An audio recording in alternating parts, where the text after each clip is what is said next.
చెరువుల ఆక్రమణ తొలగించి తీరుతాం, ఎంత పెద్దవాళ్ళున్నా తొలగిస్తాం, ఎంత పెద్ద భవనాలను తొలగిస్తాంతో బిగినయ్యి కూల్చివేతలు జరిపి ఘనంగా కట్టుకున్న కొత్త కొత్త ఇళ్లను కూడా కూల్చేసి ఆ తరువాతన మిగతా వాళ్ళ దగ్గరకు వచ్చేటప్పటికి అధికార పక్షం వాళ్ళకి సంబంధించి స్వయంగా ముఖ్యమంత్రి సోదరుడి దగ్గరకు వచ్చి నోటీసులతో సరిపెట్టడంతో ప్రారంభమైంది హైడ్రా మీద అప్పటిదాకా ఉన్నటువంటి ఊపు డౌన్ అవ్వడం.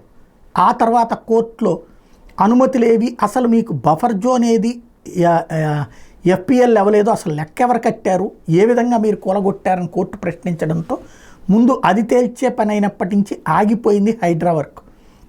అయితే మధ్య మధ్యలో కూల్చివేతలు జరుగుతున్నాయి.